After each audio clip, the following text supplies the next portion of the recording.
you've messed with the wrong man. And Josh turns around, he's like, I didn't know I was messing with a man. And I'm like, that is exactly the type of humor 12-year-old me had. I still have that type of humor.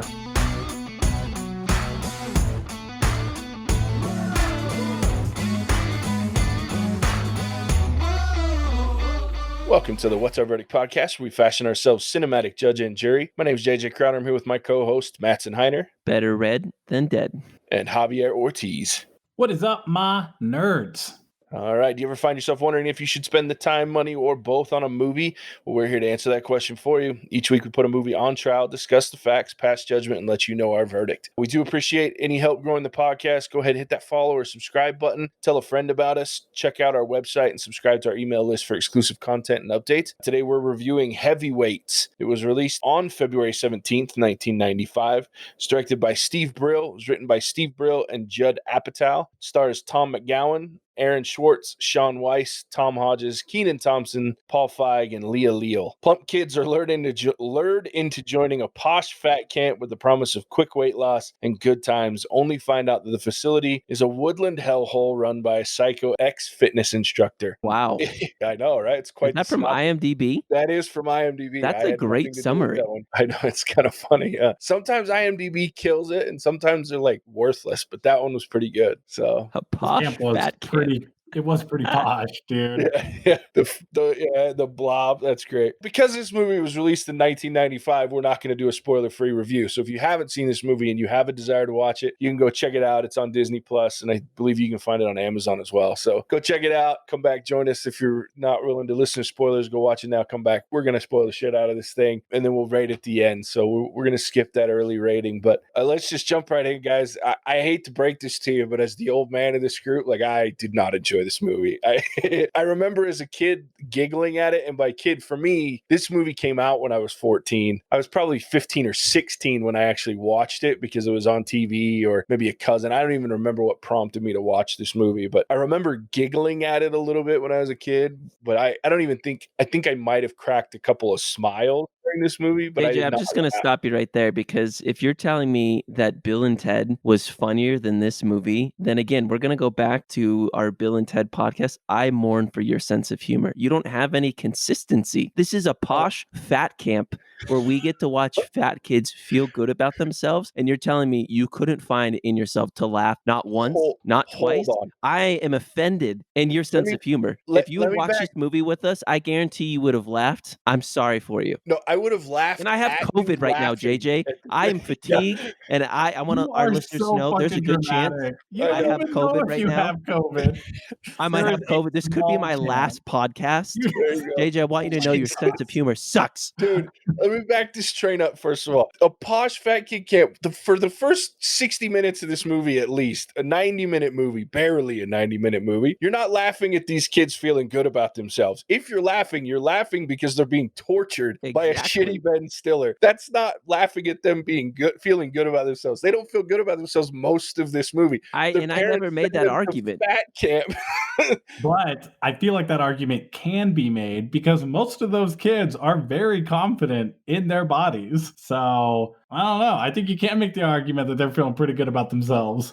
But they're only feeling good about themselves when they're all together in a fat room stashing candy in their bedposts. Yeah, because then you're not the fat kid. Exactly. You're all fat kids. You put them in front of a bunch of girls, and all of a sudden their confidence went out the window until their weird camp counselor decided to do some shaking his ass, and who was skinny, by the way. Yeah, he used to be fat. He used to be fat.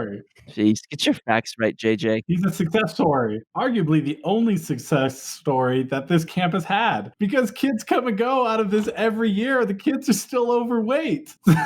Yeah, Javier made a good point. He was like, if you're a parent, I guess you're just going with, at least my child feels good, because every summer the results are not there. So not sure what you're paying for. It's not for your kid to get skinny, that's for sure. To be fair, right? So I watched this with Mattson, and right out of the gate, Mattson's like, that kid's not that fat. The main character. Not. Oh, shit. Well, in today's standards, no, none of them are that fat. Yeah, that's the way, except that one Oh man, there's definitely the fat kid with braces. He's fat, but then he made out with that girl at the dance, and so he's got game. Hey, dude, fat kids, we have charm sometimes, man. We've learned other ways to score chicks because it certainly isn't our looks. So we've learned to be funny. We've learned to be really, really nice. Sometimes we get shit on. Other times we get really beautiful women. See, that's the thing. When you see, not that being overweight makes you unattractive, but when you see an unattractive person dating someone, you're like, that person has game. Like 100% game, you know? Whereas me, I'm just relying on my looks. The movie starts out with Gerald or Gerry just obviously getting crapped on with not making the bus, having to run after, having to walk a while. He got a lot of steps in, so pretty healthy in that regard. But then the movie wants us to feel like he's fat also because he drinks a shiz ton of lemonade. That's just sugar water. Like he basically burned all those calories anyways. I just thought it was really funny. That's the premise they said. I thought they were going to have him like eat a bunch of donuts. I'm like, all right, maybe he is fat, but just drink lemonade. Like, so there's a little bit of discrepancies there for me. We're like 10 minutes into this movie and he hasn't done anything unhealthy. If anything, he got a good workout in chasing a bus. But we haven't even, he gets to the point where he comes home and he gets ambushed by his parents to basically say like, they watch this cool video about this camp and everything. And then all of a sudden he's like, wait, this is a fat camp. And like, what a traumatizing moment as a child to learn that for this whole existence you've had until you're 11, your parents have thought you've been a portly fellow. That's hilarious to me. He's like, I ain't going to no fat camp. And I'm like, I turned to Mattson, I'm like, I would kill to go to a camp like that. Like, if I was a kid and my parents were like, I'm going to send you to this camp, I'd be like, I don't care if you think I'm fat or stupid. Like, let's go. No, don't get me wrong. The camp looks badass. You got the Blob. I've always wanted to do one of those. Like, we did them homemade, not on the water. Like, we used to stick my little skinny ass cousin on, and I guess I wasn't that big. I was just big, muscular guy. I wasn't fat like I am now. But we stuck him on the end of an air mattress, like not a full air mattress, and hopped on that bitch and sent him flying through the room. But he's landing on concrete and shit. We didn't do anything in the water. Oh my God. It was great. You are the most white trash person. No. Oh, absolutely. That's something I talked about with Javier though. Like we were like, I never got to go to a summer camp like that. That would be awesome to be a part of something where I would totally go. I'd probably go now. Go-karts and eating a ton of junk food, playing in the lake, pranks, probably a lot of pranks. In fact, that reminds me, this movie is rated PG for crude humor and pranks. Literally calls out prank. I didn't know that was part of a rating system. Shit, PG-13 now. You can see boobs and asses and you can drop fuck at least twice. How far we've come. But this movie did not shy away from racial stereotypes. I think when Ben Stiller's character came in, he's like, and I see a bunch of future leaders. I think he said like, I see a future athlete, and he's pointing at the black kid. He's like, I see a future like CEO of a company. Of course, he's white. He said a future rapper. Oh, that's what it was. Thank you, Javier.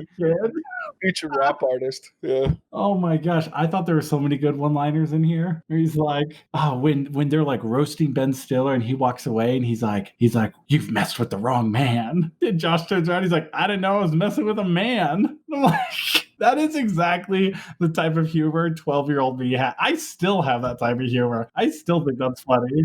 I was going to say, that's the shit I probably laughed at when I was 14 watching this the first time, and I just didn't this time. And I hate Ben Stiller. And can we two things. This movie could not be made today. No.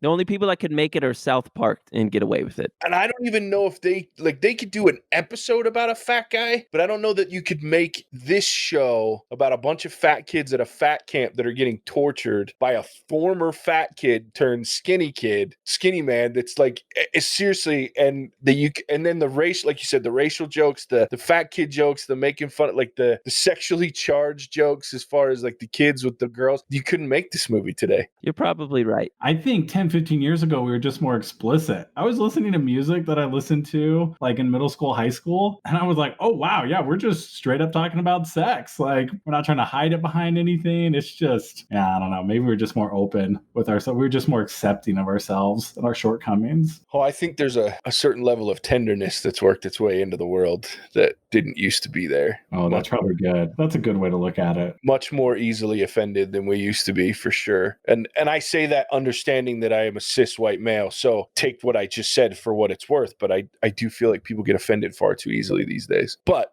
with that being said, this movie, a lot of movies from the 80s and 90s could not be made today at all. They just wouldn't make it. And this, yeah. So JJ, I have a question for you. This movie for me falls into the category of like Sandlot and what is it? That soccer movie, The Greenfield, if I remember correctly. But a bunch of like humorous, like Mighty Ducks, probably even. There's a lot of these same actors that are in that film. And are you telling me you like those films more or less? Are they in the same pool for you? No, not say. Look, okay. So this movie was set out to be pure stupid comedy. Like, and I look at it as it's just. And Bill and Ted wasn't? See, Bill and Ted plays stupid, but it's actually pretty intelligent humor in places. When I look, yeah, see, and I realize that you guys laugh at that, but there are reasons that those jokes land. JJ, there was a robot in Bill and Ted that was supposed to be superior AI that was having like panic attacks. That was I like know, and I said during the podcast that was the worst part of this movie. But it isn't Bill and Ted. No, it was the worst part of the movie was that, and I didn't say Bill and Ted was a perfect movie. I said it was a middle of the road movie. That's how I rated it. Bill but it and was Ted, it's funny. gonna be the death of you, JJ. This movie was not funny. Now, Sandlot is a fantastic movie, but it's because it has heart. There's a reason that I'm watching this. It's about kids that become friends surrounded by baseball, and then there's comedic parts that are put into this movie. It's not, let's make a funny movie about fat kids. JJ, I think you're missing the moral of this movie, which is any problem can be solved by committing multiple felonies. That's the takeaway. On both sides.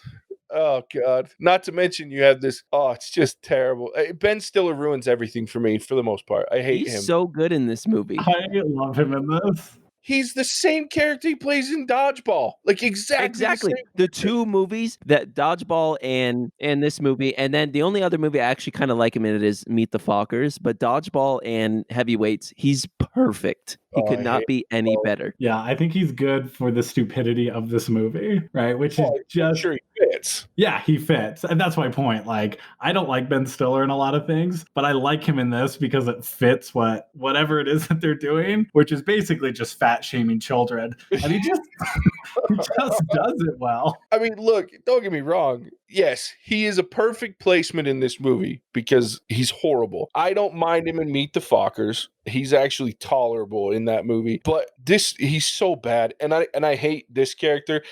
He ruined Dodgeball for me. There was a lot of things in Dodgeball that I actually laughed at. But every time he was on the screen, I hated it. Like I just can't handle him. I don't like him. What's the guy in Bill and Ted? Not obviously Keanu Reeves, the other guy. That dude is straight trash. Alec Winters has never been a good actor. It was never about his acting ability. This movie there's just better. I want to be in a food fight orgy. That looked a lot of fun. It looked amazing. Dude, JJ, you have to give him that. That looked incredible. Fireworks, marshmallows, dancing around a bonfire, pizza, bathing in hot fudge. Oh, I love that they show these kids waking up looking like they're hungover, and I'm like, no, that's a diabetic coma you just woke up from. And they play like war music, like taps almost. So stupid, but it was so funny. Okay, so the pinnacle of shit in this movie is the very beginning when they're at the camp, and the dumbass British kid is strapped chocolate to his belly, and these fucking idiots are licking chocolate off of this kid's fucking stomach.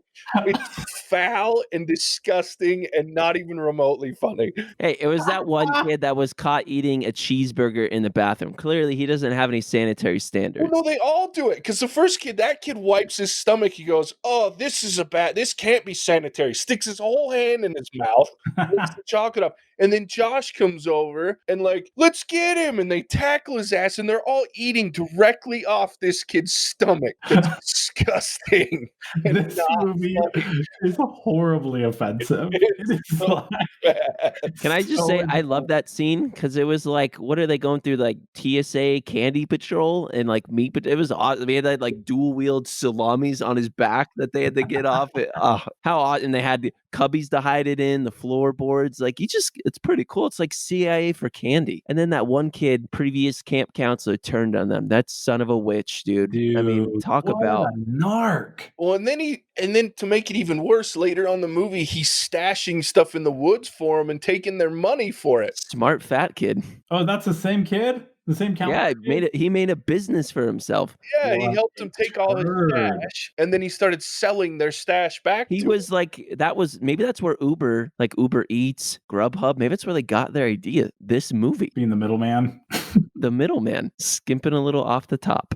So going back to the whole felonies thing, guys, they dropped him in a pit, like on a mountain. And then Mattson made the good point, like, how did these kids get him back to camp? They're like 12 miles in somewhere. And they trap him and then somehow get him out of the pit, these little like fat asses, and then to drag him all the way back to camp. Yeah, they glossed over that fact. And then they put him in an electrocuted That cage. was It's like a hilarious. POW of Camp Hope. Well, and the worst part is they jury-rigged the electricity through a bug zapper. That doesn't work that Yeah. way. You can't just strap a fucking car battery, like a charger unit, to a freaking bug zapper and run it to some metal gating and go, electric fence. Hey, JJ, like you said in Bill and Ted, they didn't explain it. It just worked. So by definition of one of your favorite trashy comedy movies, accept it. You got to let go of this Bill and Ted thing. Dude, you are headhunting right now. Because here's the problem with the Bill and Ted thing. The Bill and Ted thing, what they don't explain is time travel theoretical science. The shit they do in this movie will not work. It's not a theory. You It's didn't not see the theoretical. wires. I mean, I'm You not going to back it up. It did. take- It clearly. They had a car jump. They had jumper cables hooked to the bug zapper, ran it to a freaking wire gate, and that's going to work. But You that's not gotta even the have best exposed part. Ben electricity. You Stiller, can't he that. took a metal fork that he had grabbed a napkin around to turn it off, and that didn't shock him. Like, That was my favorite. Paper towel was Oh. grounded, baby.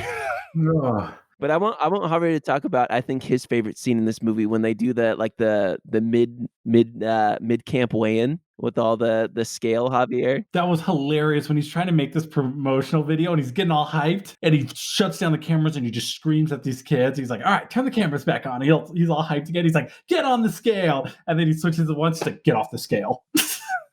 That was the best line. I died. And then he just freaking lost it. And he's like, we're all going on a 20-mile hike tomorrow. Just like, man, this guy is unhinged. And I love it. It was the best scene. We haven't even talked about the camp counselor that I forget his name that's been there for 18 years and just about how maybe sad and depressing his life really is. I love how old man Ben Stiller is like 18 years. What have you been doing with yourself? Because we were all thinking it. Pat. That's Pat. That's Is it, his Pat. name. I love this scene where the camp MVP, like they kept berating them, and then Pat, after he just got laid into by Ben Stiller's character, is sitting out on the dock and just feeling like a bunch of nothing. And then it takes an 11-year-old Gerry to come up to him and help build his self-esteem up. And like, how messed up is that you need an 11-year-old fat kid to bring you back to reality? Wow. Especially when you've got the only female in this whole movie chasing you, actively Yeah. pursuing you romantically, and you need an 11-year-old fat kid to cheer you up. See, that surprises me because Pat does not have game and he's not good looking. So he's an anomaly, you know? He's a nice guy, dude. Sometimes, Gentle giant. especially women, once they reach adulthood, eventually they realize that they need someone that's going to be nice to them, that's going to take care of them.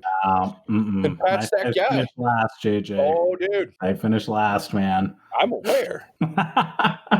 I also like that Gerry is a prodigy driver. Incredible the way he drove. Also, I love that whenever we were watching him drive, we just couldn't see his face because it was hiding behind the steering wheel the whole time. He also looked very thin, you know, when he was driving. Good for him. Let's And not, let's not forget when he went up the jump and the camera angle. Were you going to talk about that, JJ, where like the trajectory was clearly like going down and then all of a sudden like, and then the best part is when he comes over the other go-kart for MVP, the propeller's not even moving. Also, what the hell is that propeller doing? Like, it would make more sense if he like unfurled a sail or something rather than some like fan. And my next point of that whole jump is Mattson hit most of the points, but the angle that he takes that hill, you'd have to be going like 110 miles an hour to catch the amount of air that dude caught past a moving vehicle. I'm not good at math, but the math does not add up here. Probably 200 miles an hour because he's fat. So. You have to, yeah. Wow. You gotta be hauling ass, and that thing has to be made of plastic for you to catch that much air with that shit. Maybe have the propeller underneath it so that you actually get some lift and a little help. That was like, oh my god. Hey, JG, he had to fly. He had the wings on. He wanted to fly. That was a big moral of the story, that he could achieve anything he set his mind to. Yeah, good thing we've set the precedent that that movies don't need to justify the science behind their stuff, otherwise it's, Yeah, you don't have to explain theoretical science to me, especially when I've got 2 movies beforehand where they told me that they could time travel. So I already know that this happens in this world. If you're going to fucking hook up a fucking car battery, jumper cables to a damn bug zapper, first of all, I've grabbed a hold of a bug zapper before. That shit hurts, but it's not going to zap your ass into oblivion. Well, that's why they put the car battery there, to just amp it up. No, it wasn't car, it was jumper cables. There was no other source of electricity. We should put this to the test for our listeners. I'd like to see JJ attempt this just for Hell fun. no, I'm not doing it again. I told you, I grabbed a hold of one when I was a kid. It didn't feel good, but it didn't knock me on my ass. JJ, we need ratings. This will help. Nah. It's meant to kill bugs, not full-grown adult males. Exactly.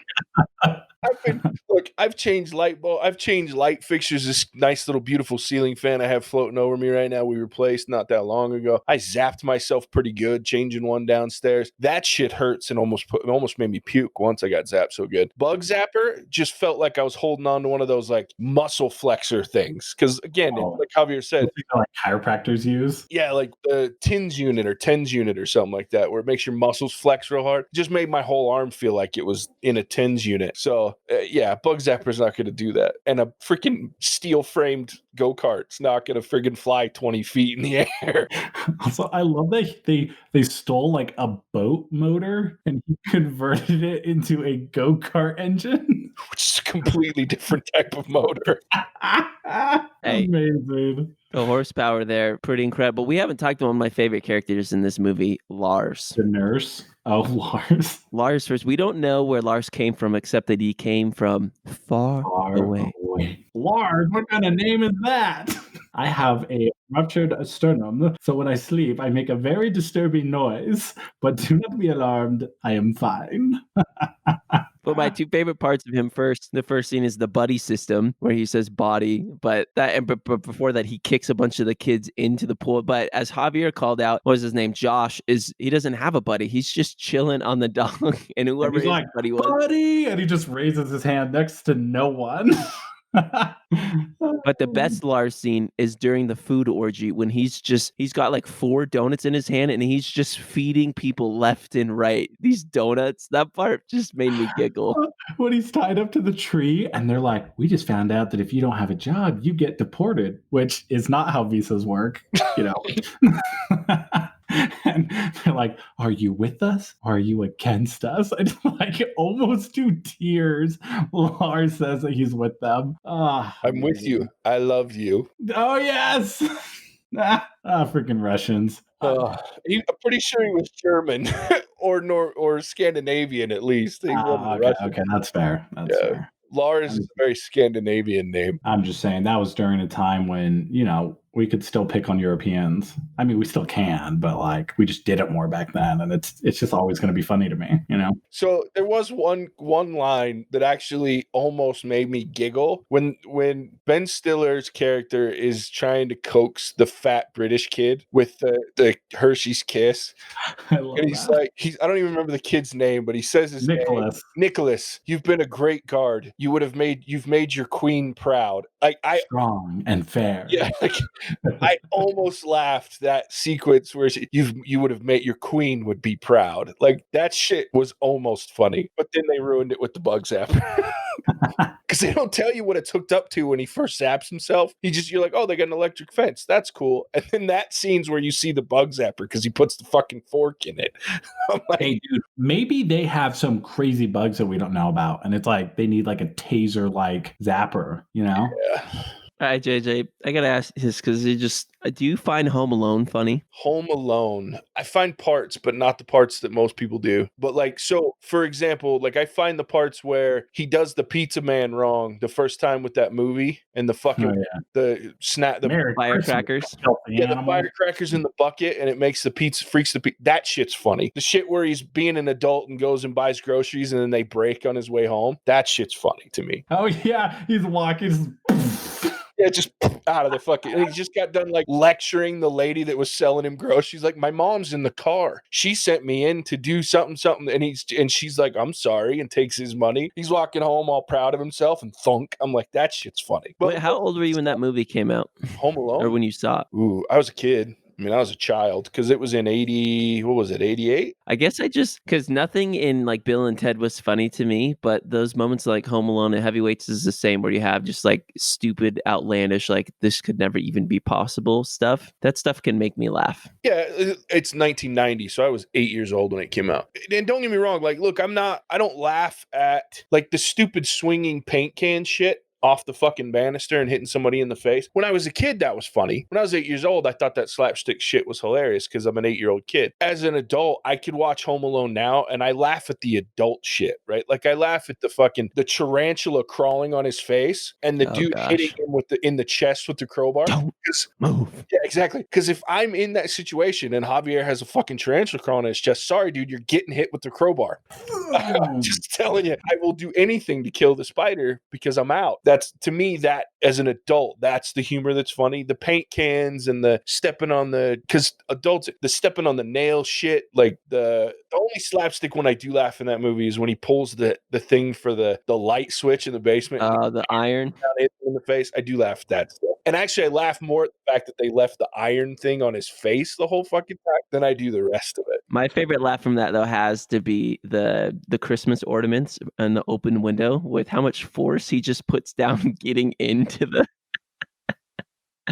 But if I have my little brother, that movie is exponentially funnier with my little brother because he'll laugh and I can like expect it. But when he's not there, like since I know it's coming, and same thing with Heavyweights. If Javier wasn't there, it probably would have been less funny to me. But movies like that's the reason I brought it up. Movies like this, and maybe even Bill and Ted, JJ. If I was there with you, would I have laughed a little bit more because I would have been laughing at you laughing at this movie, and that would have been great. I would have been entertained. I think movies like this are always better when you're watching it with someone else. Oh, I 100% agree.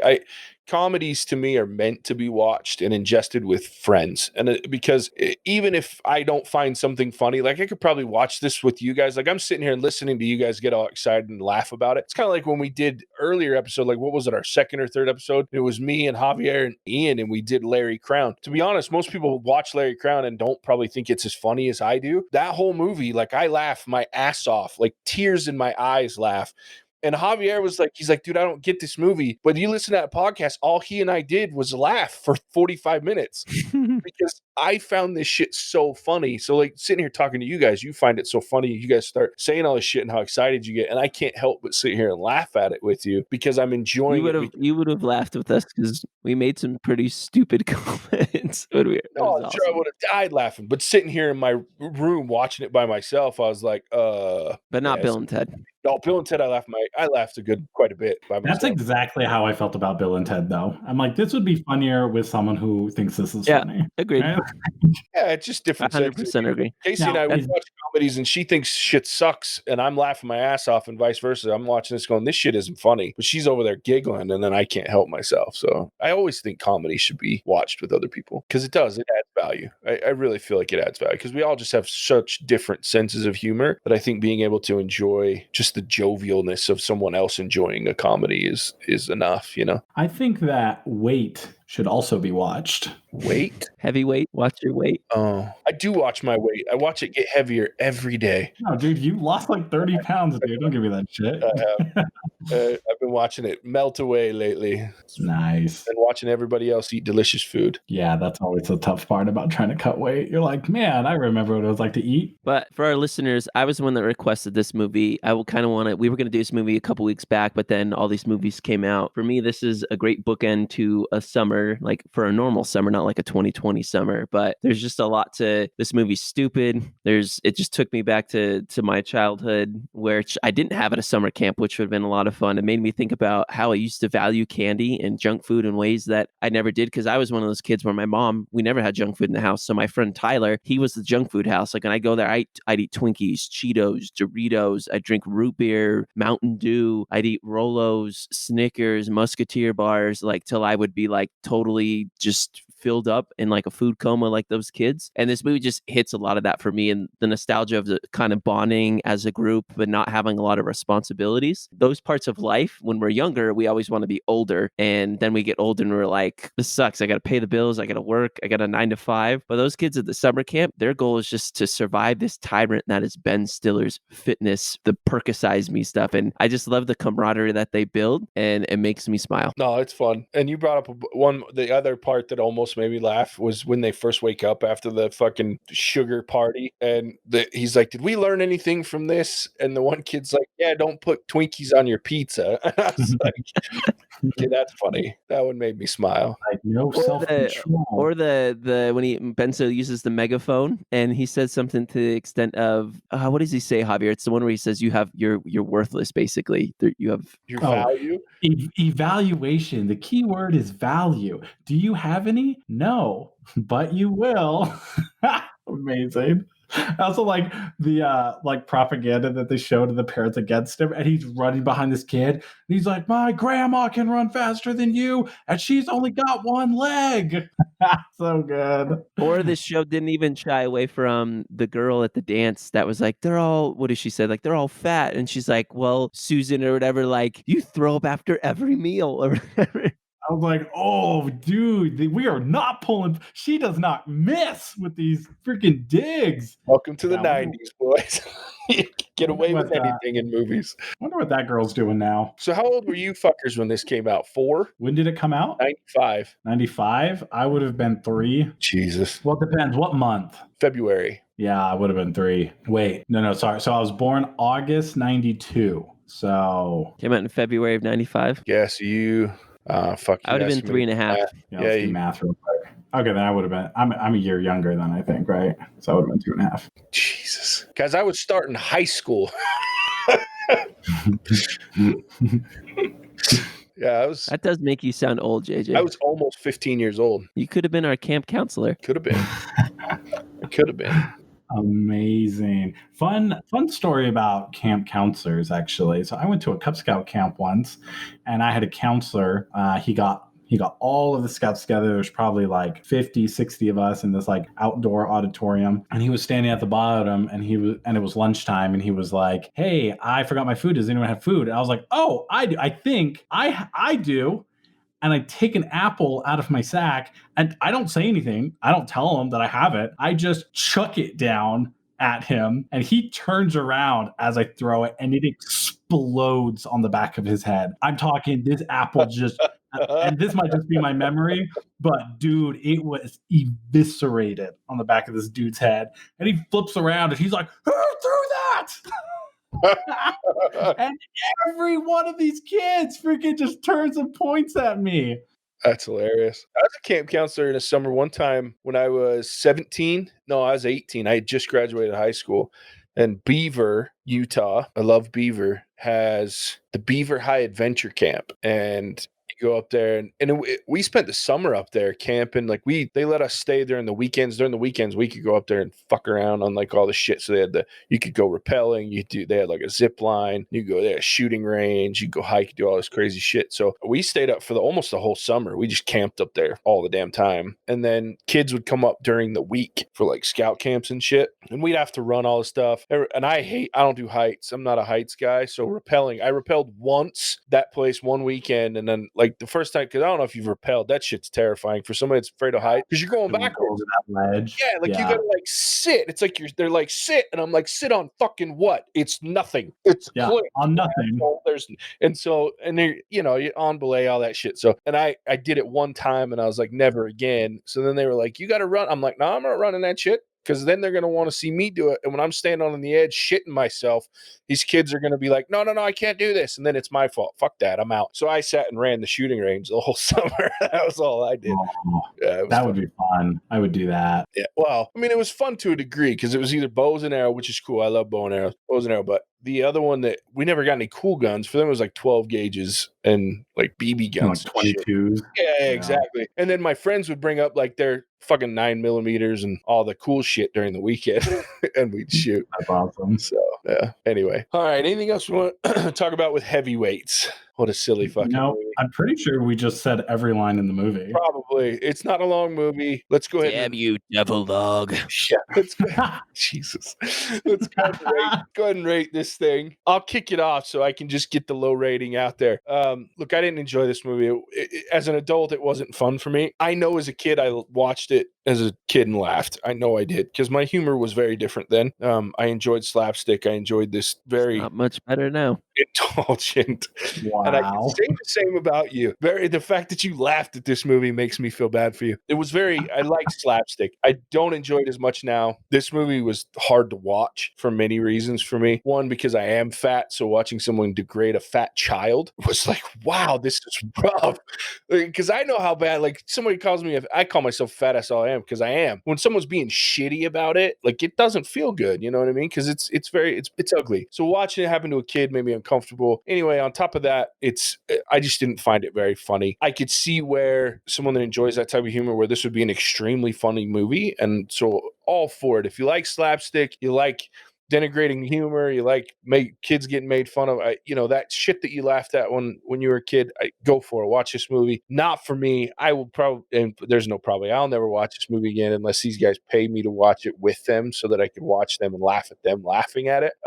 I'm giving this movie a 1. The only reason I'll give it lower is because I can't put it on the same level as She Dies Tomorrow. So it gets a free pass. Not even close to that movie. That's what I'm saying. If I rated She Dies Tomorrow with you guys as a 0, this movie would have gotten a 0.5. But because I rated it a 0.5, I have to give this movie a 1, just because it's not on the same level. So I give it a 1. I won't watch it again. Javier. I think this movie is really funny, but I think it's only funny because I saw it when I was a kid, right? Like the same reason why people like Harry Potter, right? Harry Potter objectively are terrible books and terrible movies. Sure.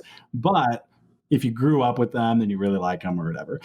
I think Heavyweights is that same idea that if you watched it when you were a kid and you watch it again, it's funny because you thought it was funny as a kid. And that's all there is to it. I am going to give this, with that said, I'm going to give this probably a 2. Because I understand where JJ's coming from. If you haven't seen this movie before, it's not good. But if you have seen it as a kid, it was hilarious and it still is hilarious. All right. Yeah, I'm going to give this movie a 2. For as much as I've been railing on JJ, like it's not a secret. This movie, it's not, if we've rated a bunch of other movies, this movie isn't by definition a good movie. Do I like this movie because I saw it when I was younger, watched it with Javier again, and to me there are some good one-liners. I think why I like this movie is because it gets away with this humor, because like JJ said, you couldn't make this movie now, and I think that's part of why this movie makes me laugh, because it's just so in your face. So you're like, whoa, like dang, like can we say that anymore? But this movie can, because it's made in 95. So like, screw you. If you haven't seen this movie and you listen to us and you watch the movies that we review, please drink a little bit and invite a friend over. Then I think you'll probably like this movie quite a bit. But if it's by yourself and you're sober and you haven't seen this movie before, you're probably going to be really disappointed that I recommended this movie. But invite a friend, you're probably going to be okay. In fact, invite JJ and he'll probably like this movie more. That could be very. Dude, invite me. If you're gonna watch this again, invite me. I want to come. I was gonna say, invite these two because they'll laugh at it, and then you can laugh with them. And I would watch this movie again. If I'm watching with the right group of people, this movie makes me laugh. All right. Well, there it is. Those are our scores, our verdict, as it were. Mattson, why don't you tell them where they can find us? Yeah, you can find us wherever good podcasts are found. Big ones, Apple and Spotify. You can find us on social media, on Facebook and Instagram, Twitter as well. And then check out our website where you can listen to us or just see what's upcoming as well. Slide into our DMs, send us an email, let us know what you want us to review. We love hearing from you. Awesome. Thanks, Mattson. Next week, speaking of that, we will be watching Project Power on Netflix. We were going to do The Kingsman, but they pushed that until February. So another newish movie came out a few weeks ago. Pretty excited for this movie. So we'll watch that one. And next Monday, that's what you'll hear from us about. So check that out. We're looking forward to it. And thanks for joining us, and we'll catch you on the next one. Bye.